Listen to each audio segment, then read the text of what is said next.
الله أكبر الله أكبر الله الله أكبر الله أكبر الله أشهد أن لا إله إلا الله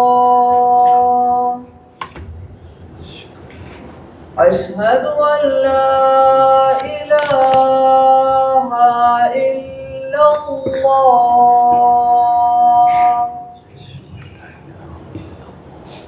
أشهد أن محمدا رسول الله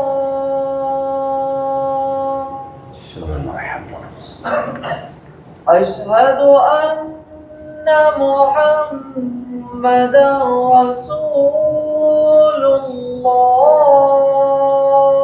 الله حي على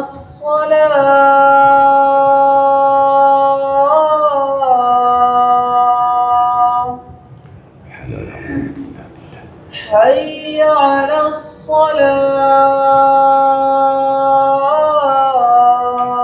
الصلاة حي على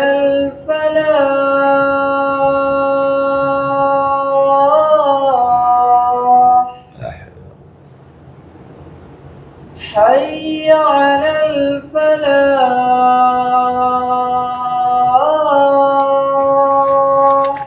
لا حول ولا قوة إلا الله أكبر الله أكبر الله أكبر لا إله إلا الله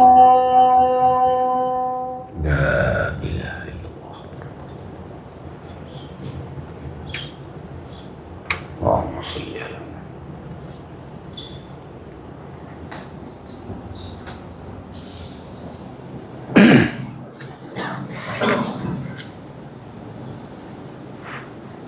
إن الحمد لله نحمده ونستعينه ونؤمن به ونتوكل عليه ونعوذ بالله من شرور أنفسنا ومن سيئات أعمالنا من يهده الله فلا مضل له ومن يضلل فلا هادي له وأشهد أن لا إله إلا الله وحده لا شريك له وأشهد أن محمدًا عبده ورسوله أرسله بالهدى ودين الحق ليظهره على الدين كله ولو كره المشركون اللهم صل على محمد وعلى آل محمد كما صليت على إبراهيم وعلى آل إبراهيم وبارك على محمد وعلى آل محمد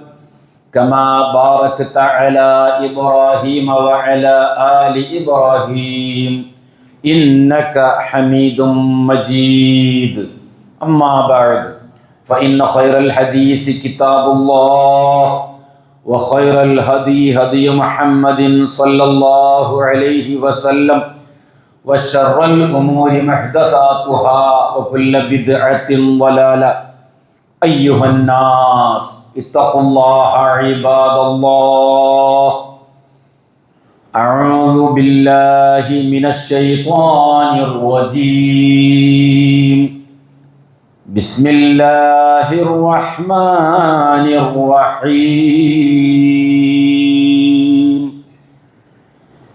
يا أيها الذين آمنوا اتقوا الله وابتغوا إليه الوسيلة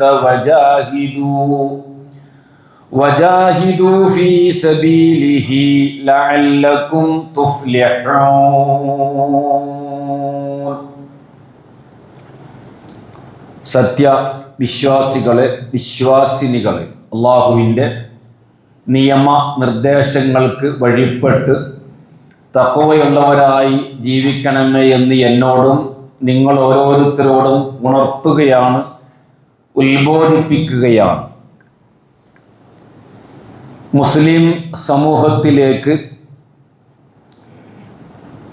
കഠോരമായ പാപമാകുന്ന ശിർക്ക് കടന്നു വരുന്നതിൻ്റെ വഴികളെ സംബന്ധിച്ചാണ് നമ്മൾ പറഞ്ഞു വരുന്നത്. അതിനുള്ള ന്യായീകരണവും ദുർവ്യാഖ്യാനങ്ങളും സമൂഹത്തെ ഈ കഠിനമായ അള്ളാഹു പൊറുക്കാത്ത ഈ തെറ്റിൽ തളച്ചിടുന്നതിന് വേണ്ടിയുള്ള ശ്രമങ്ങളും കാരണങ്ങളുമൊക്കെയാണ് നമ്മൾ കഴിഞ്ഞ ഖുതുബകളിൽ വിശദീകരിച്ചത്. ഇന്ന് നമ്മൾ പഠിക്കാൻ ഉദ്ദേശിക്കുന്നത് വസീലത്ത് അഥവാ തവസ്സുൽ എന്ന ഓമനപ്പേരിട്ട് വിളിച്ചുകൊണ്ട് നമ്മുടെ നാട്ടിൽ നടക്കുന്ന ശിർക്കൻ ആശയങ്ങളും അതല്ലെങ്കിൽ ബിദഈയായ സംഭവങ്ങളും, ഇസ്ലാം അനുവദിച്ചിട്ടില്ലാത്ത, ഇസ്ലാം ജായിസാക്കിയിട്ടില്ലാത്ത ഒരു ഓമനപ്പേരിട്ട് വിളിച്ചുകൊണ്ട് ചെയ്യുന്ന ശിർക്കൻ ആചാരങ്ങൾ, പ്രാർത്ഥനകൾ, ഇടത്തേട്ടങ്ങൾ, സമീപം തേടലുകൾ, ശിപാർശക്കാരെ വെക്കലുകൾ, ഇത്തരം കാര്യങ്ങളെ സംബന്ധിച്ചാണ്. ഇവിടെ ഞാൻ നിങ്ങളെ ഓതിക്കേൽപ്പിച്ച ആയത്തിൽ തന്നെ അള്ളാഹു ആ വസീലത്ത് എന്നുള്ള പദം പറയുന്നുണ്ട്. ഇതിനെയാണ് പണ്ഡിത പുരോഹിത വർഗം ദുർവ്യാഖ്യാനിക്കുന്നത്. അങ്ങനെയാണ് പലപ്പോഴും ഇല്ലാത്ത കാര്യങ്ങൾ സ്ഥാപിക്കുവാൻ വേണ്ടി ഉള്ളതിനെ ദുർവ്യാഖ്യാനിച്ച് കോട്ടി മാട്ടി ഒപ്പിച്ചെടുക്കലാണ്. ഇവിടെ അള്ളാഹു പറയുന്നത് യാ അയ്യുഹല്ലദീന ആമനു തഖുല്ലാഹ്, ഈമാനുള്ളവരെ നിങ്ങൾ അള്ളാഹനെ സൂക്ഷിക്കണം, അഥവാ അള്ളാഹുവിൽ തഖ്വയുള്ളവരായിരിക്കണം. വബ്തഗു ഇലൈഹി അൽ വസീല, അള്ളാഹുവിലേക്ക് സാമീപ്യത്തിന് വേണ്ട വഴികൾ നിങ്ങൾ അന്വേഷിക്കുകയും വേണം. വസീലത്ത് സമീപന മാർഗം, അള്ളാഹുവിലേക്ക് നിങ്ങൾക്ക് എത്താൻ വേണ്ടിയുള്ള തഖർറുബിന്റെ മാർഗങ്ങൾ നിങ്ങൾ അന്വേഷിക്കണം. വജാഹിദു ഫീ സബീലിഹി, അള്ളാഹുവിന്റെ മാർഗത്തിൽ നിങ്ങൾ തീവ്ര ശ്രമങ്ങൾ നടത്തണം. ലഅല്ലക്കും തുഫ്ലിഹൂൻ, എങ്കിൽ നിങ്ങൾ വിജയിച്ചേക്കാം. ഇവിടെ വസീലത്ത് എന്ന പദത്തിന് മഹാഭൂരിപക്ഷം മുഫസ്സിറുകളും രേഖപ്പെടുത്തുന്നത് ഐ അൽ ഖുർബ, ആരാധനയാണ്. ആരാധന ചെയ്തുകൊണ്ട് അള്ളാഹുവിലേക്ക് നിങ്ങൾ സാമീപ്യം തേടുക, സമീപനം പ്രതീക്ഷിക്കുക. ഇതാണ് ഖുർബത്തിന് മഹാഭൂരിപക്ഷ മുഫസ്സിരീങ്ങളും അർത്ഥം പറഞ്ഞിരിക്കുന്നത്. ഇബ്നു കസീർ റഹ്മത്തുള്ളാഹി അലൈഹി അദ്ദേഹത്തിന്റെ തഫ്സീറിൽ പറഞ്ഞത് മുഫസ്സിരീങ്ങൾക്കിടയിൽ ഈ വിഷയത്തിൽ അഭിപ്രായ വ്യത്യാസം ഇല്ല എന്നതാണ്. അപ്പോൾ അനുവദിക്കപ്പെട്ടത് എത്രത്തോളമാണ്? ഈ അള്ളാഹുവിലേക്ക് നിങ്ങൾ സമീപനം തേടുക എന്ന് പറയുന്നതിലെ അനുവദിക്കപ്പെട്ടത് ഏത് അതിർത്തി വരെയാണ്, അനുവദിക്കപ്പെടാത്തത് ഏതാണ്? ന്യായീകരണം ഞാൻ പറഞ്ഞു. ഇവർക്ക് അള്ളാഹു നൽകിയ സ്ഥാനം കൊണ്ട്, അള്ളാഹുവിൻ്റെ അടുക്കൽ അവർക്ക് സ്ഥാനമുള്ളത് കൊണ്ട് ഞങ്ങളെ അങ്ങോട്ട് അടുപ്പിക്കുവാൻ വേണ്ടിയാണ് എന്നൊരു ന്യായം. രണ്ടാമത്തേത്, ഇവർ ഞങ്ങൾക്കുള്ള ശിപാർശക്കാരാണ്. ഈ രണ്ട് ന്യായവും ഇസ്ലാം അംഗീകരിക്കുന്നില്ല. ഇനി മൂന്നാമത്തെ ഒരു ന്യായം ഉണ്ടെങ്കിൽ അതും ഹക്ക്, ജാഹ്, ബർക്കത്ത് കൊണ്ടുള്ള പ്രാർത്ഥന, അതൊരു ബിദഈയായ പ്രാർത്ഥനയും കൂടിയാണ്. പരിശോധിക്കാം. അനുവദിക്കപ്പെട്ടത് എന്താണ്? അള്ളാഹുവിലേക്ക് നിങ്ങൾ ആരാധന കൊണ്ട് സമീപന മാർഗം തേടണം എന്ന് പറഞ്ഞതിൽ എന്തെല്ലാം ഉൾപ്പെടും? അതിൽ ഒന്നാമത്തേത് മശ്റൂഅ് അഥവാ അനുവദിക്കപ്പെട്ടത് ഒന്ന്, രണ്ടാമത്തെ അനുവദിക്കപ്പെടാത്തത്. അനുവദിക്കപ്പെട്ടതിനെ നമുക്ക് മൂന്നായി തരംതിരിക്കാം. അതിൽ ഒന്ന്, അള്ളാഹുവിൻ്റെ നാമങ്ങളോ അവൻ്റെ വിശേഷണങ്ങളോ വെച്ചുകൊണ്ട് അള്ളാഹു സുബ്ഹാനഹു വ തആലയോട് അത് മുൻനിർത്തി നമുക്ക് പ്രാർത്ഥിക്കാം. അതിന് കുഴപ്പമില്ല. വസീലത്ത് നിങ്ങൾ മധ്യവർത്തികളെ സ്വീകരിച്ചോളൂ എന്ന് അർത്ഥം തന്നല്ല. ഈ പദത്തിലെ വസീലത്തിന് മധ്യവർത്തികളെ സ്വീകരിച്ചോളൂ എന്ന് അർത്ഥമേ ഇല്ല. അത് ഭാഷാപരമായ ഒരു പ്രയോഗം മാത്രമാണ്.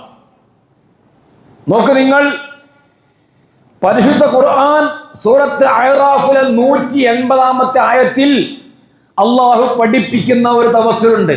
അതേതാണ്? വലില്ലാഹിൽ അസ്മാഉൽ ഹുസ്ന ഫദ്ഉഹു ബിഹാ. വലില്ലാഹി, അള്ളാഹുവിനുണ്ട്, അൽ അസ്മാഉൽ ഹുസ്ന, ഏറ്റവും മുന്തിയ നല്ല പേരുകളുണ്ട്. പടച്ചവന്റെ അസ്മാഉൽ ഹുസ്നകൾ, ഏറ്റവും നല്ല ആശയമുള്ള അർത്ഥമുള്ള വിശേഷണമുള്ള അള്ളാഹുവിന്റെ നാമങ്ങളുണ്ട്. ഫദ്ഉഹു ബിഹാ, അത് വെച്ചുകൊണ്ട് നിങ്ങൾ അള്ളാഹുവിനോട് ദ്വാരക്കുക. ഫദ്ഉഹു എന്ന് പറഞ്ഞാൽ അള്ളാഹിനോട്, വേറുള്ളവരോടല്ല. ഫദ്ഉഹു, അള്ളാഹുവിനോട്, ബിഹാ, ആ നാമങ്ങളെ മുൻനിർത്തിയും കൊണ്ട്. അപ്പൊ എങ്ങനെ? എല്ലാം പൊറുക്കുന്നവനായ അള്ളാഹുവേ, നിന്റെ ഗഫാർ എന്ന നാമം മുൻനിർത്തിയും കൊണ്ട് ഞാൻ നിന്നോട് ചോദിക്കുന്നു, എൻ്റെ പാപങ്ങൾ പൊറുത്തു തരണമേ. സത്താർ, എല്ലാം മറച്ചു വെക്കുന്ന അള്ളാഹുവേ, ആ വിശേഷണം മുൻനിർത്തിയും കൊണ്ട് നിന്നോട് ഞാനിതാ തേടുന്നു, എൻ്റെ എല്ലാ പാപങ്ങളും മറച്ചു വെക്കണമേ. ഫദ്ഉഹു ബിഹാ, അത് അനുവദിക്കപ്പെട്ട തവസ്സുലാണ്. ഇനി ഇതിൻ്റെ അള്ളാഹിന്റെ പേരുകളിലെ ആശയങ്ങളെല്ലാം അള്ളാഹിന്റെ സിഫത്തുകളാ. റഹ്മാനായ റഹീമായ അള്ളാഹുവേ, നിന്റെ റഹ്മാൻ എന്ന വിശേഷണം മുന്നിൽ വെച്ചുകൊണ്ട്, നിന്റെ റഹീം എന്ന വിശേഷണം വെച്ചുകൊണ്ട്, ആ പേര് വെച്ചുകൊണ്ട് നിന്നോട് ഞാൻ ഇതാ തേടുന്നു, എന്നോട് റഹ്മത്ത് ചെയ്യണമേ, എന്നോട് കരുണ കാണിക്കണമേ എന്നിങ്ങനെയുള്ള അള്ളാഹുവിൻ്റെ അസ്മാഉൽ ഹുസ്നകളും അള്ളാഹുവിൻ്റെ സിഫാത്തുകളും അഥവാ നാമവിശേഷണങ്ങൾ വെച്ചുകൊണ്ട് റബ്ബിനോട് പ്രാർത്ഥിക്കുക, മുൻനിർത്തിയും കൊണ്ട് പ്രാർത്ഥിക്കുക. ഇത് അനുവദിക്കപ്പെട്ടതാണ്, കൽപ്പിക്കപ്പെട്ടതാണ്. രണ്ടാമത്തേത്, ശറഇൽ അനുവദിക്കപ്പെട്ട സാലിഹായ കർമ്മങ്ങൾ ചെയ്തുകൊണ്ട്. ശരിക്കും മനസ്സിലാക്കണം, ശറഅ് അഥവാ അള്ളാഹുവിൻ്റെ അനുമതിയോടുകൂടി പുണ്യകർമ്മമാണ് എന്ന് റസൂലുള്ള പഠിപ്പിച്ച ആ പുണ്യകർമ്മങ്ങൾ വെച്ചുകൊണ്ട് അത് ചെയ്തതിൻ്റെ ശേഷം ഈ കർമ്മം മുൻനിർത്തിയും കൊണ്ട് എന്ന് പ്രാർത്ഥിക്കാം. അതിനാ കർമ്മം എന്തായിരിക്കണം? ഇത്തിബായിന്റെ പിൻബലം ഉണ്ടായിരിക്കണം, അഥവാ റസൂലുള്ളാഹിന്റെ ചര്യയുടെ പിൻബലം ഉണ്ടായിരിക്കണം. ഒരു 3 ആളുകളുടെ സംഭവം, നിങ്ങൾക്ക് മുമ്പ് കഴിഞ്ഞുപോയ 3 ആളുകൾ എന്ന് പറഞ്ഞുകൊണ്ട് റസൂൽ സല്ലല്ലാഹു അലൈഹി വസല്ലമ 3 ആളുകളെ പരിചയപ്പെടുത്തുന്നുണ്ട്. അവരുടെ പേര് ഗുഹാവാസികൾ എന്നാണ്. അൽ കഹ്ഫ് അല്ല, ആ ഗുഹാവാസികളല്ല, ഗുഹയെ അകപ്പെട്ടവർ. എന്താ സംഭവം? ശരിക്കും നമ്മൾ ശ്രദ്ധിക്കണം, അല്ല രണ്ടും കൂടെ എന്തായി പോകുന്ന നിങ്ങൾ, അതും അങ്ങനെ തന്നെയല്ലേ ഇതും അങ്ങനെ തന്നെയല്ലേ എന്ന് പറഞ്ഞു പോകും. ആൺറാത്തീവിന് ചോറ് കൊടുക്കുന്നവൻ, ആ ചോറ് കൊടുക്കുന്നത് മുൻനിർത്തിയും കൊണ്ട് അത് പുണ്യകർമ്മമല്ലേ എന്ന് ചോദിച്ചാൽ പുണ്യാന്ന്. പക്ഷെ ആൺറാത്തീവിന് കൊടുക്കുക സുന്നത്തല്ല. അവിടെയാണ് പ്രശ്നം. കാരണം പുണ്യല്ലേ എന്ന് നീ ഉണ്ടാക്കിയാൽ പോരാ, പുണ്യമാണ് എന്ന് റസൂലുള്ള അംഗീകരിക്കണം, സഹാബത്ത് അംഗീകരിക്കണം, അള്ളാഹുവിന്റെ അംഗീകാരവും റസൂലിന്റെ അംഗീകാരവും വേണം. അതുകൊണ്ടാണ് ആ 3 ഉദാഹരണം. ശ്രദ്ധിച്ചോ, ഇവരൊരു യാത്രയിൽ വൈകുന്നേരമായപ്പോൾ അവർ രാത്രി തൽക്കാലം താമസിക്കാൻ വേണ്ടി ഒരു ഗുഹയിലേക്ക് പ്രവേശിച്ചു. ആ ഗുഹാമുഖം വലിയൊരു പാറക്കല്ല് വന്ന് അടഞ്ഞു. ഒരു രക്ഷയില്ല പുറത്തു കടക്കാൻ. അവരടുക്കൽ യാതൊരു വിദ്യയില്ല, ഒന്നുമില്ല. അപ്പോൾ അവർ 3 ആളുകളും കൂടെ ചർച്ച നടത്തുകയാണ്. നമ്മൾ അള്ളാഹുവിന് വേണ്ടി നിഷ്കളങ്കമായി ഇഖ്ലാസോടുകൂടെ ചെയ്തതായിരിക്കുന്ന കർമ്മങ്ങൾ വെച്ചുകൊണ്ട് അള്ളാഹിനോട് ദ്വാരക്കുക. എന്നാൽ ഒരു പക്ഷേ രക്ഷപ്പെട്ടേക്കാം. അള്ളാഹിനോട് ദ്വാരക്കുക ബിസ്വാലിഹി അഅ്മാലിക്കും, നിങ്ങൾ ചെയ്ത സാലിഹായ കർമ്മം കൊണ്ട്. അതിലങ്ങനെ ഒരാള് അദ്ദേഹം ചെയ്ത റബ്ബിന്റെ തൃപ്തിക്ക് വേണ്ടി ഇഖ്ലാസോടെ നിഷ്കളങ്കമായി ആത്മാർത്ഥമായി ചെയ്ത ഒരു പുണ്യകർമ്മം എന്താണത്? അദ്ദേഹം പറയുകയാണ്, എനിക്ക് ആടുകളുണ്ട്, ഞാൻ ആട് മേയ്ക്കാൻ പോകുന്ന ആളാണ്. ഒരു ദിവസത്തിൽ എന്നും ആട് മേയ്ച്ച് വൈകുന്നേരം വന്നാൽ ആടുകളെ കറന്ന് ആദ്യമായി അതിൻ്റെ പാല് നൽകുന്നത് എൻ്റെ മാതാപിതാക്കൾക്കാണ്. അവർക്ക് കൊടുത്തതിൻ്റെ ശേഷമേ ഭാര്യക്കും മക്കൾക്കും അഹലുകാർക്കും കൊടുക്കൂ. ഞാൻ മാതാപിതാക്കളെ സ്നേഹിക്കുന്നവനാണ്, അവരോട് വലിയ പുണ്യം ചെയ്യുന്നവനാണ്, നന്മ ചെയ്യുന്നവനാണ്, അവരെ വെറുപ്പിക്കാത്തവനാണ്. ഇങ്ങനെയുള്ള ഞാൻ ഒരു ദിവസം വന്നപ്പോൾ വൈകുന്നേരമായപ്പോൾ മാതാപിതാക്കൾ ഉറങ്ങിപ്പോയിട്ടുണ്ട്. മക്കളും കുടുംബക്കാരും എല്ലാം ഈ പാലിന് വേണ്ടി അവരിങ്ങനെ എന്നോട് ആവശ്യപ്പെടുന്നുണ്ട്. ഇത് കറന്ന് വന്നപ്പോൾ ഇവർ രണ്ടാളും ഉറങ്ങിയിട്ടുണ്ട്. എനിക്കാണെങ്കിൽ എൻ്റെ ഉമ്മാക്കും ഉപ്പാക്കും കൊടുക്കാണ്ട് മക്കൾക്ക് കൊടുക്കാന്നുള്ള എൻ്റെ മനസ്സ് സമ്മതിക്കില്ല. അങ്ങനെ എൻ്റെ ശീലം. അങ്ങനെ ഈ പാൽപാത്രവുമായി ഉറങ്ങിപ്പോയ മാതാപിതാക്കളുടെ വാതിലിന്റെ മുമ്പിൽ ഫജ്ർ വരെ ഞാൻ കാത്തിരുന്നു, നേരം പുലരും വരെ കാത്തിരുന്നു. അത് നമുക്ക് വലിയൊരു പാഠവും കൂടിയാണ്. അവര് എഴുന്നേറ്റ്, അവര് ഉറക്കിൽ നിന്ന് എഴുന്നേറ്റ് അവരെ കുടിപ്പിച്ചതിൻ്റെ ശേഷമാണ് മക്കൾക്ക് കൊടുത്തത്. ഇത് ഞാൻ ചെയ്തതായിരിക്കുന്ന ഒരു പുണ്യകർമ്മമാണ്. മാതാപിതാക്കളെ വെറുപ്പിക്കാതിരിക്കുക, അവർക്ക് ഗുണം ചെയ്യുക. ബിർറുൽ വാലിദൈൻ ഖുർആനും സുന്നത്തും പഠിപ്പിച്ചതാ. അല്ലാഹുവേ, ഇത് ഞാൻ ചെയ്തത് നിന്റെ തൃപ്തിക്ക് വേണ്ടിയാണ്. അതുകൊണ്ട് ആ ചെയ്ത പുണ്യകർമ്മം മുൻനിർത്തിയും കൊണ്ട് ഞാൻ ചോദിക്കുന്നു, ഞങ്ങൾക്ക് ഈ ഗുഹാമുഖത്തിൽ നിന്ന് ഞങ്ങൾക്ക് ഇനി ആശ്വാസം നൽകണം. ഈ പാറക്കല്ലൊന്ന് നീക്കിത്തരണം. അപ്പൊ പാറക്കല്ല് അല്പം നീങ്ങി, കുറച്ച് പുറത്തെടുക്കാൻ കഴിയില്ല, ഒരല്പം മാത്രം നീങ്ങി. എന്താ ചെയ്ത കർമ്മം? മാതാപിതാക്കൾക്ക് ബിർറുൽ വാലിദൈൻ. ആർക്കും സംശയമുണ്ടോ? പുണ്യമാണ് എന്നതിൽ ഒരു ആ കർമ്മം വെച്ചുകൊണ്ടാണ്, ആ അമല് വെച്ചുകൊണ്ടാണ് ഈ ഒരു മനുഷ്യൻ അള്ളാഹിനോട്, ആ ഗുഹയിൽ അകപ്പെട്ട മനുഷ്യൻ പ്രാർത്ഥിക്കുന്നത്. അള്ളാഹു സ്വീകരിച്ചു അല്പം. രണ്ടാമത്തെയാള് പ്രാർത്ഥിക്കുന്നത്, എനിക്ക് ഒരു പുത്രി ഉണ്ടായിരുന്നു, വളാപ്പാന്റെ മോളുണ്ടായിരുന്നു, കാണാൻ ഭംഗിയുള്ളവളാണ്, അഴകുള്ളവളാണ്. പലപ്പോഴായി ഞാൻ അവളോട് എൻ്റെ ഇംഗിതം പങ്കുവെക്കുകയും അതേ പ്രകാരം തന്നെ നീചവൃത്തി ചെയ്യുവാൻ വേണ്ടി ആവശ്യപ്പെടുകയും ചെയ്തിട്ടുണ്ട്. അവൾ സമ്മതിച്ചില്ല. അങ്ങനെ ഒരു ക്ഷാമത്തിൻ്റെ പ്രയാസത്തിൻ്റെ കാലം വന്നപ്പോൾ അവൾ എൻ്റെ അടുക്കൽ വന്നു. 120 ദീനാറ് കൊടുത്തുകൊണ്ട് ഞാനും അവളും ഒറ്റയ്ക്കാവാമെന്ന കരാറിലെത്തി. എന്തിന്? വ്യഭിചരിക്കാൻ. അങ്ങനെ എല്ലാ നിലയിലുമുള്ള സാഹചര്യങ്ങൾ ഒത്തിണങ്ങി വന്നപ്പോൾ ആ പെൺകുട്ടി പറയുകയാണ്, നീ അള്ളാഹുവിനെ ഭയപ്പെട്ടോ, പടച്ചവനെ പേടിച്ചോ, ഹലാലല്ലാത്ത രീതിയിൽ ഞാനുമായി ബന്ധപ്പെടരുത് കേട്ടോ, ഇത്തത്തില്ല, അള്ളാഹിനെ പേടിച്ചോ. ഇതാണ്ട് കേട്ടതിനോടുകൂടെ ഞാൻ എഴുന്നേറ്റ് പോന്നു. പിന്നെ എനിക്ക് ഒന്നും വേണ്ട, എൻ്റെ ആഗ്രഹങ്ങൾ അവിടെ അവസാനിച്ചു. കൊടുത്ത 120 ദീനാറ് ഞാൻ ഉപേക്ഷിച്ചു. നീ അള്ളാഹിനെ പേടിച്ചോ. ഇത്തഖുല്ലാ അയ്യുഹന്നാസ് ഇത്തഖുല്ലാ എന്ന് കേൾക്കില്ല. എന്തെന്നാ അതിൻ്റെ അർത്ഥം? അതല്ലേ അയച്ച് ഓറ് പറയുന്നൊരു പറച്ചിലാന്ന്. അത് അതിൻ്റെ ഒരു ഇതാണ്. ഇത്തഖുല്ലാന്നായി ഒന്നാമത്തത് എന്താ?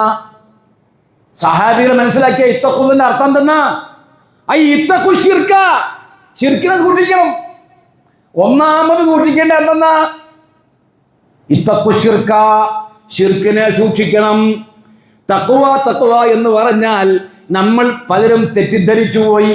നല്ല വെള്ള വസ്ത്രം ധരിച്ച്, തലപ്പാവൊക്കെ ധരിച്ച്, തൊപ്പിയൊക്കെ ധരിച്ച്, കാണാൻ നല്ല ഭംഗിയിൽ നല്ല മട്ടത്തിന് നടക്കുന്ന ആളെ കണ്ടാൽ പറയും നല്ല തഖ്വയുള്ള ആളാന്ന്. ഉറുപ്പ് ജാറത്തുനിന്ന് മക്കാമെന്ന് ഇറങ്ങിയിട്ടേ ഉണ്ടാവും. എന്താ പറയല്? ഓ, തഖ്വ അങ്ങനെ ഒലിക്കാന്ന്. തഖ്വ എന്താ വെളിച്ചെണ്ണല്ല, എങ്ങനെ ഒലിക്കാന്ന്. ഇങ്ങനെ നമ്മൾ പറയല്. ഒരിപ്പം മക്കാമെന്ന് ഇറങ്ങിയതാ, മസാറിന്ന് ഇറങ്ങിയതാ. ഇത്തഖു ശിർക, ഈ തഖ്വ എന്ന് പറഞ്ഞാൽ ഒന്നാമത്തേത് ശിർക്കിനെ പേടിക്കുക, സൂക്ഷിക്കുക എന്നതാണ്. അതാ സഹാബത്ത് മനസ്സിലാക്കിയേ. നമ്മൾ മനസ്സിലാക്കിയ പച്ച പുറപ്പുട്ടിങ്ങി ഒരു നല്ല കാണാൻ നല്ല ഭാഗമുണ്ട്, ചോന്ന മുഖം നല്ല കല്ലം, ഭയങ്കര തഖ്വയുള്ള ആളാണ്. ഞാൻ അതിൻ്റെ അപ്പുറത്ത് അങ്ങോട്ട് പറയില്ല. രണ്ടാമത്തെ ആൾ ഇത്തഖില്ല എന്ന പദം കേട്ടപ്പോൾ ഭയപ്പെട്ടുകൊണ്ട് എഴുന്നേറ്റ് വന്ന് പണം ഉപേക്ഷിച്ചു. റബ്ബേ, ഇത് നിന്നെ പേടിച്ചുകൊണ്ട് ഭയപ്പെട്ടുകൊണ്ടാണ് ഞാൻ ആ തിന്മയിൽ നിന്ന് മാറി നിന്നത്. അത് മുൻനിർത്തിയും എന്നോട് ഞാൻ ചോദിക്കുകയാണ്, ഞങ്ങൾക്ക് അല്പം ആശ്വാസം നൽകണം, ഇതിൽ നിന്ന് ഞങ്ങൾക്ക് പുറത്ത് കിടക്കാനുള്ള വഴി ഉണ്ടാക്കി തരണം. ഒരല്പവും കൂടെ നീങ്ങി പുറത്ത് കിടക്കാൻ കഴിയാത്ത അവസ്ഥയാണ്. മൂന്നാമത്തെയാള് അദ്ദേഹം ചെയ്ത സൽക്കർമ്മം വെച്ചുകൊണ്ട് അള്ളാഹിനോട് ഒന്നാമത്തെ ആളും രണ്ടാമത്തെ ആളും പ്രാർത്ഥിച്ച പോലെ പ്രാർത്ഥിക്കുകയാണ്. അത് എന്താണെന്നല്ലേ, ഞാൻ കുറെ തൊഴിലാളികളെ കൂലിക്ക് വിളിച്ചു, വൈകുന്നേരമായപ്പോൾ എല്ലാവർക്കും കൂലി കൊടുത്തു. ഒരാളുടെ കൂലി അവിടെ അവശേഷിച്ചു, അദ്ദേഹം വാങ്ങിയില്ല. ആ പൈസക്ക് ഞാൻ അല്പം ആടുകളും മറ്റൊക്കെ വാങ്ങി വളർത്തി ആടുകളായി മാടുകളായി ഒട്ടകമായി വലിയ ഒരു കൂട്ടം നൽകാലികളായി. ഇതിങ്ങനെ മികച്ചു നിൽക്കുമ്പോൾ ഈ മനുഷ്യൻ വരുന്നു, അല്ല കൊടുത്തു നമ്മളെ കൂലി, ആ ഒരു ദിവസം ഞാൻ കൂലി വാങ്ങിയില്ലല്ലോ, അതിൻ്റെ ആ ഒരു ദിവസത്തെ ശമ്പളം എടുത്തു എന്ന് ചോദിച്ചു. അപ്പൊ ഇദ്ദേഹം പറയുകയാണ്, നമ്മളെന്താ പറയല്, എന്നാ 75 റുപ്യ പിടിച്ചോ എന്ന് പറയും. നമ്മളെന്താ പറയല്, എത്ര എന്നതാ അന്ന് കൂലി, അന്ന് 75 റുപ്യ, എന്നാ 100 പിടിച്ചോ, ഏതെങ്കിലും പോട്ടെ. കാരണം ആ പൈസ കൊണ്ടാണ് ഇതെല്ലാം ഉണ്ടാക്കിയത്. ആ പൈസ കൊണ്ട് വാങ്ങിയതാണ് ഖനമുകൾ, ഇബിലുകൾ, ബക്കറുകൾ, അഥവാ ആടുമാട് ഒട്ടകം. ഹദീസ് കാണാം. ഈ ഹദീസ് ഇമാം ബുഖാരി റിപ്പോർട്ട് ചെയ്തതാ. ബുഖാരി റഹിമഹുല്ലാഹ് റിപ്പോർട്ട് ചെയ്ത ഹദീസാണ്.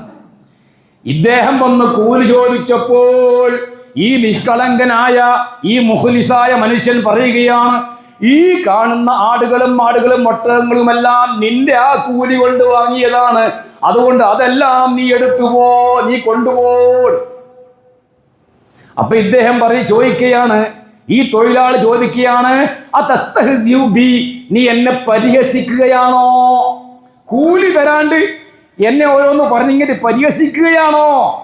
അദ്ദേഹം പറഞ്ഞു, പരിഹസിക്കല്ല, നിന്റെ കൂലിക്ക് വാങ്ങിയാതെല്ലാം വേഗം കൊണ്ടുപോകും. ഫഖറജൂ യംശൂൻ, എല്ലാവരും അതുമായിട്ട് പോയി. ഞാൻ എൻ്റെ ഇഖ്ലാസ് കൊണ്ട്, നിഷ്കളങ്കത കൊണ്ട് ചെയ്തതാണ്, ആത്മാർത്ഥത കൊണ്ട് ചെയ്ത ഒരു അമലാണ്. എനിക്ക് അവനോട് എന്ത് പറയാ, എന്നാ 75 പിടിച്ചോ എന്ന് പറഞ്ഞ് വിടായിരുന്നു. പക്ഷേ ഇത് ഞാനല്ല, അല്ലാഹു സുബ്ഹാനഹു വ തആല അറിയുമല്ല, അവൻ അറിയില്ല. ഞാൻ പൂഴ്ത്തി വച്ചാൽ അതും അറിയില്ല.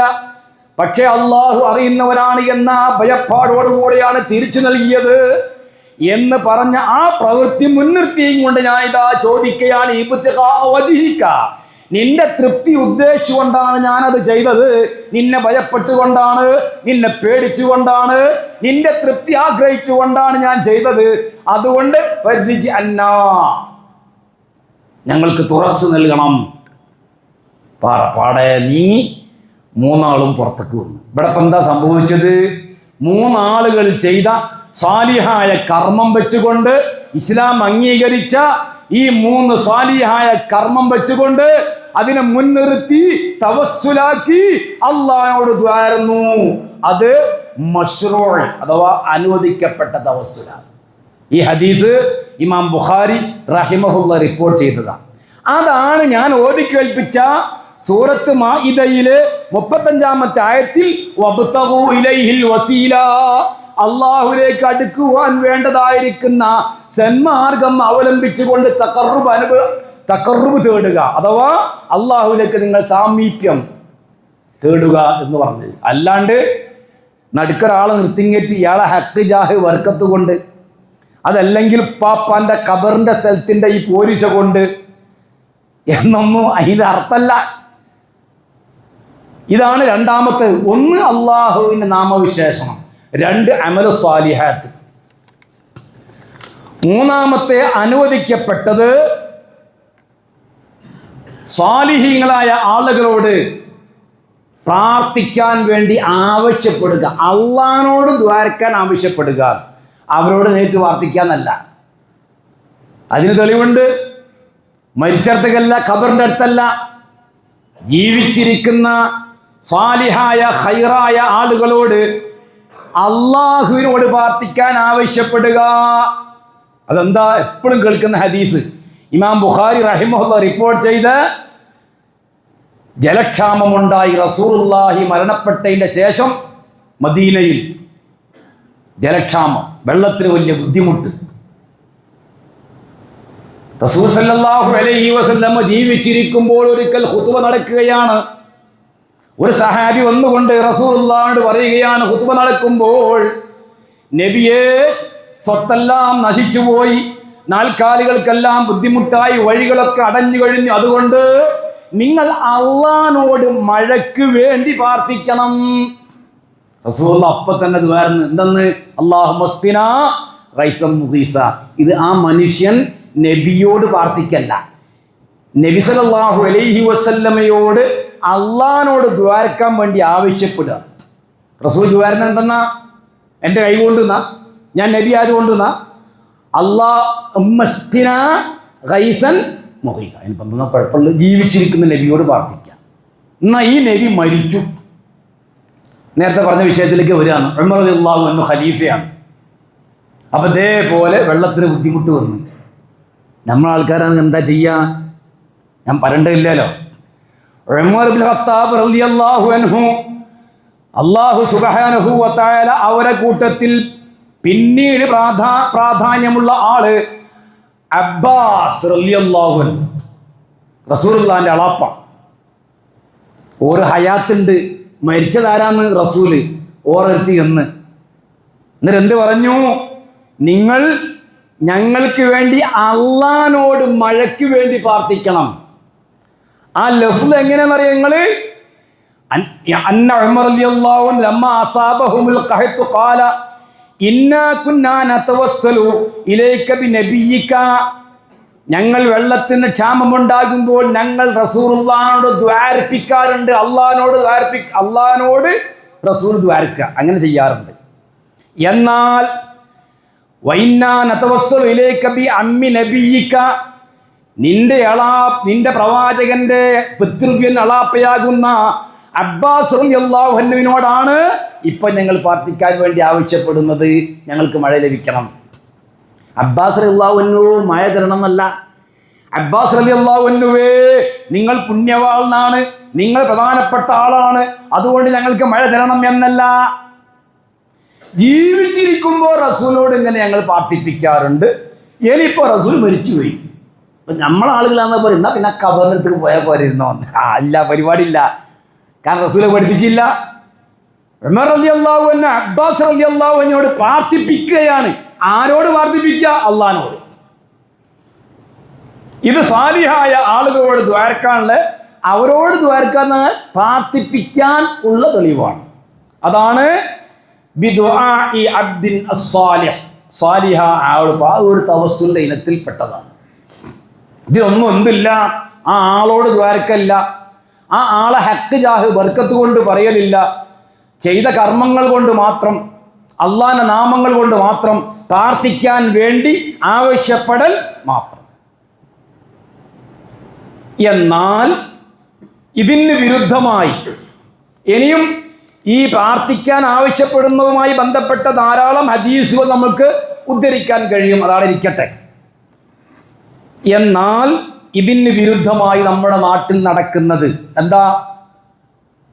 ഒന്ന്, മഹാന്മാരെ മധ്യവർത്തികളാക്കിയും കൊണ്ട്, അവരെ മുൻനിർത്തിയും കൊണ്ട് പ്രാർത്ഥിക്കാം, അവരുടെ ഹക്ക് ജാഹ് ബർക്കത്ത് കൊണ്ട് പ്രാർത്ഥിക്കാം, അവർക്ക് അള്ളാഹുവിൻ്റെ അടുക്കൽ വലിയ സാമീപ്യമുണ്ട് എന്ന് പറഞ്ഞ് പഠിപ്പിച്ച് ആ തഖർറുബ് കൊണ്ട് ഞങ്ങൾ പ്രാർത്ഥിക്കാന്ന് പറയാം.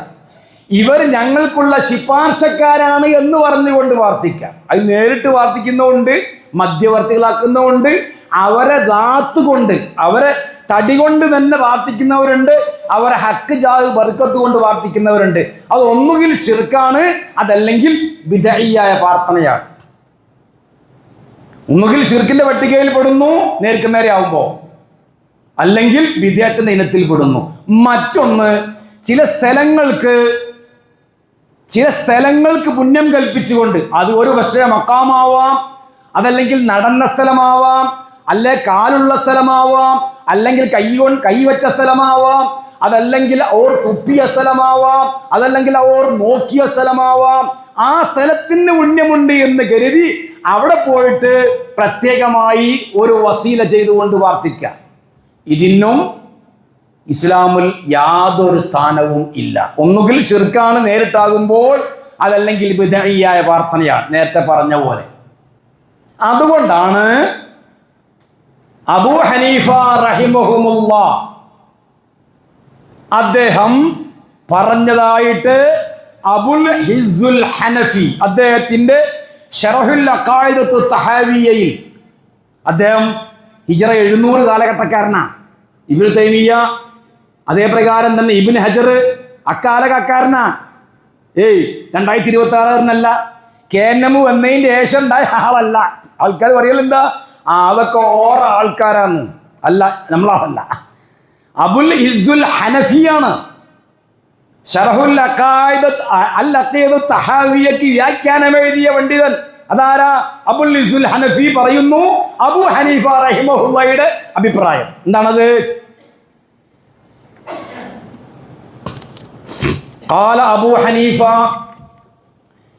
വസാഹിബാഹു, ഇമാം അബൂ ഹനീഫയും അദ്ദേഹത്തിന്റെ 2 സുഹൃത്തുക്കളും പറഞ്ഞിരിക്കുന്നു, യുക്റഹു, കറാഹത്താണ്, അൻ യഖൂല ദാഇ, ദുആരക്കുന്നവൻ പറയൽ, ചോദിക്കൽ, അസ്അലുക ബിഹഖി ഫുലാൻ. വീട്ടില്ലേ ഓര ഹക്ക് വർക്കത്ത് കൊണ്ടുവന്ന് ഇന്നാൽ ഇന്നവൻ എന്ന് പറഞ്ഞാൽ ആരും ആവാം. അതേ പ്രകാരം തന്നെ ഔ ബിഹഖി അംബിയായിക വ റുസുലിക, അതല്ലെങ്കിൽ നിന്റെ അംബിയാക്കന്മാരെ ഹക്ക് കൊണ്ട്, നിന്റെ മുർസലീങ്ങളെ ഹക്ക് കൊണ്ട് എന്ന് പറയുക. അതേ പ്രകാരം തന്നെ ജാഹും വഹാദാ അയ്ളൻ മഹ്ദൂർ, ഇത് മതത്തിൽ വിലക്കപ്പെട്ട കാര്യമാണ്. ശർഹുൽ അഖീദത്തു തഹാവിയയിൽ ഈ സംഭവം കൃത്യമായി അദ്ദേഹം രേഖപ്പെടുത്തുകയുണ്ടായി. ജീവിച്ചിരിക്കുന്ന ആളാണെങ്കിൽ അദ്ദേഹത്തോട് അള്ളാഹിനോട് ദ്വാരക്കാൻ വേണ്ടി പറയാം. മരിച്ചു കഴിഞ്ഞാൽ പിന്നെ ഓരോ ഖബറിനടുത്ത് പോലും പരിപാടിയൊന്നുമില്ല. പിന്നെ ഇത് ന്യായം പറഞ്ഞിരുന്ന എന്താ? ഇതിനിപ്പോൾ ന്യായം പറഞ്ഞുകൊണ്ടിരിക്കുക ന്യായീകരണം എന്താ? ഒന്ന്, അവർക്ക് അള്ളാഹുവിൻ്റെ അടുക്കൽ പ്രത്യേക സ്ഥാനമുണ്ട്. അങ്ങനെയാണെങ്കിൽ മനുഷ്യരിൽ അമ്പിയാക്കളിൽ ഏറ്റവും ശ്രേഷ്ഠനായിരുന്ന മുഹമ്മദുർ റസൂലുള്ളാഹി സ്വല്ലല്ലാഹു അലൈഹി വസല്ലമയുടെ ഖബർ അവിടെ ഇട്ടേച്ചു കൊണ്ടല്ലേ അബ്ബാസ് റളിയല്ലാഹു അൻഹു ആകുന്ന ജീവിച്ചിരിക്കുന്ന അന്നത്തെ കാലത്ത് അവരുടെ കൂട്ടത്തിൽ ശ്രേഷ്ഠനായ അബ്ബാസ് റളിയല്ലാഹു അൻഹുവിനോട് മഴയ്ക്ക് വേണ്ടി അള്ളാഹിനോട് പ്രാർത്ഥിക്കാൻ ഉമർ റളിയല്ലാഹു അൻഹു ആവശ്യപ്പെട്ടത് റസൂലിന്റെ ഖബറല്ലായിരുന്നോ? റസൂലിന്റെ പുണ്യമാക്കപ്പെട്ട ശറഫാക്കപ്പെട്ട മേനി അടക്കിയ ഖബർ അവിടെ അല്ലേ? എന്തുകൊണ്ട് ഉമർ റളിയല്ലാഹു അൻഹു അബ്ബാസ് റളിയല്ലാഹു അൻഹു പറഞ്ഞോ, ഇങ്ങനൊരു കാര്യം ചെയ്യും, ജീവിച്ചിരിക്കുമ്പോൾ നബിയോട് ദ്വാരക്കലുണ്ട്. ശരി, ആ റസൂലിന്റെ പരിശുദ്ധ മേനി അവിടെ ഉണ്ടല്ലോ, ഞാൻ പോയി പറഞ്ഞെന്ന് പറഞ്ഞോ? അദ്ദേഹം അള്ളാഹിനോട് ദ്വാരക്കാൻ ഞങ്ങൾക്ക് മഴ വേണമെന്ന് പറഞ്ഞിട്ട്. പിന്നെ കാണാ ഒരു സ്വപ്ന കഥ പറയുന്നു. അതെന്തെന്നാ, ഒരു റസൂൽ സല്ലല്ലാഹു ഉമർ റളിയല്ലാഹുവിന്റെ ഭരണകാലത്ത് റസൂലുള്ളാഹി മരിച്ചതിന് ശേഷം അപ്പോഴാണ് സ്വപ്നം ഉണ്ടാവല്. കാരണം സ്വപ്നക്കഥമ്പിലാണ് എല്ലാം നിലക്കുന്നത്. എന്തെല്ലാം സ്വപ്ന കഥകളാണ്, എന്തെല്ലാം വ്യാഖ്യാനങ്ങളാണ്, ഒന്നും പറയണ്ട. 100 കൊല്ലം ഈ സ്വപ്നം പറഞ്ഞ് ഈ സമൂഹത്തെ ഉറക്കി 101ാമത്തെ കൊല്ലം തുടങ്ങുകയാണ് അടുത്ത പുതിയ സ്വപ്നം വരാൻ കാത്തിരിക്കുകയാണ്. ഈ സ്വപ്നക്കഥകൾ, ഈ കെട്ടുകഥകൾ, ഈ മാലകൾ, ഈ മൗലൂദുകൾ, ഈ നേർച്ചകൾ, ഈ കുപ്പിപ്പാട്ട്, പച്ചിപ്പാട്ട്, കപ്പപ്പാട്ട്, തരികിടപ്പാട്ട്, പല പാട്ടും പറഞ്ഞ സമുദായത്തിന് നല്ലപോലെ ഉറക്കി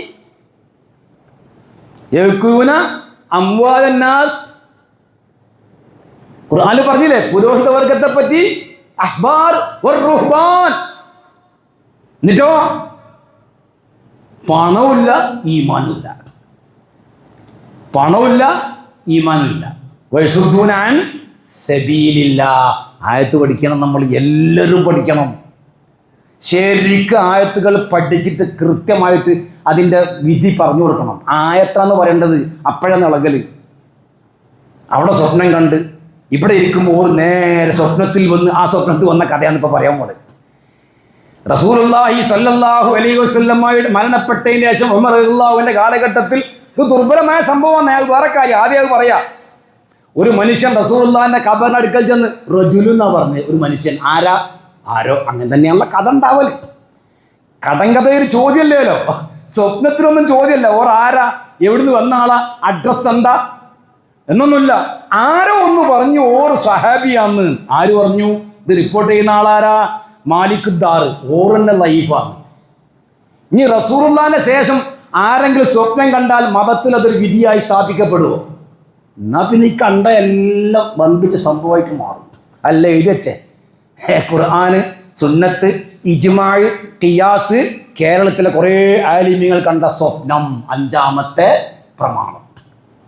എല്ലാം പ്രമാണമാണെങ്കിൽ ഉമർ റളിയല്ലാഹുവിന്റെ കാലഘട്ടത്തിൽ ഒരാൾ റസൂലുള്ളാഹിന്റെ ഖബറിനടുക്കൽ ചെന്നുകൊണ്ട് ഇസ്തസ്ഖിലി ഉമ്മത്തിക, നിന്റെ ഉമ്മത്തിനെ നീ മഴയ്ക്ക് വേണ്ടി ആവശ്യപ്പെടണം, ഒരു മഴ ഇല്ലാണ്ട് ബുദ്ധിമുട്ടാകുക എന്ന് പറഞ്ഞു.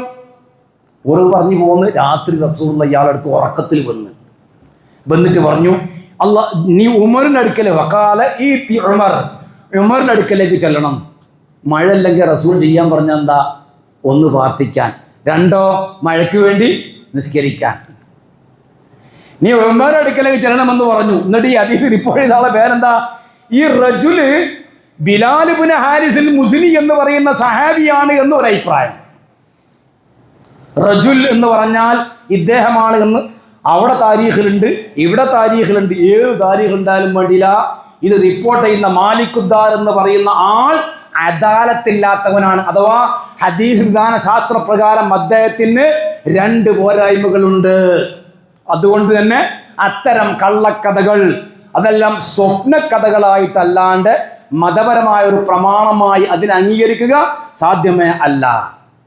നമ്മുടെ നാട്ടിൽ കേട്ടില്ല നിങ്ങൾ, തവസ്സൽനാ ബിബിസ്മില്ലാ വബിൽ ഹാദി റസൂലില്ലാ വകുല്ലി മുജാഹിദിൻ ലില്ലാ ബിഅഹ്ലിൽ ബദ്രി യാ അല്ലാഹ്. ബിഅഹ്ലിൽ ബദ്രി തവസ്സൽനാ ബിബിസ്മില്ലാ, കുഴപ്പമില്ല, അള്ളാഹിന്റെ നാമം കൊണ്ട് നമ്മൾ പറഞ്ഞല്ലോ തവസ്സുലാക്കുന്നു. വബിൽ ഹാദി, അവിടുന്ന് തുടങ്ങി തകരാറ്. വകുല്ലി മുജാഹിദ്, എന്നാ പിന്നെ ആ പേരിന് നമ്മളെങ്കിലും ഒഴിവാക്കിയിരുന്നെങ്കിൽ വളരെ നന്നായിരുന്നു.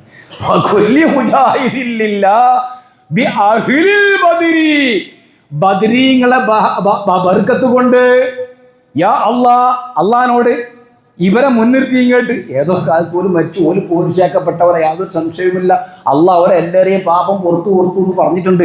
അതൊന്നും ഈരെന്തല്ല, ബി അഹ്ലിൽ ബദരി യാ അല്ലാഹ് എന്ന് പറയാൻ തെളിവ് അല്ല. അതിനെന്താ ബദ്ർ ബെയ്ത്തിലെ തവസ്സുൽ ബെയ്ത്ത് എന്ന് അതിൻ്റെ പേരെന്നതാണ്. അതുകൊണ്ട് ഇത്തരം പ്രാർത്ഥനകളോ മൗലിദുകളോ ഷെയറുകളോ അശ്ആറുകളോ ഒന്നും തന്നെ പാടാനോ പറയാനോ പാടില്ലാത്തതാണ്. അത്തരത്തിലുള്ള ഒരു തവസ്സുൽ ഇസ്ലാം പഠിപ്പിച്ചിട്ടില്ല എന്ന് നമ്മൾ മനസ്സിലാക്കേണ്ടതുമാണ്. അല്ലാഹു സുബ്ഹാനഹു വ തആല സത്യമായി മനസ്സിലാക്കുവാൻ നമുക്ക് തൗഫീഖ് നൽകി അനുഗ്രഹിക്കുമാറാവട്ടെ.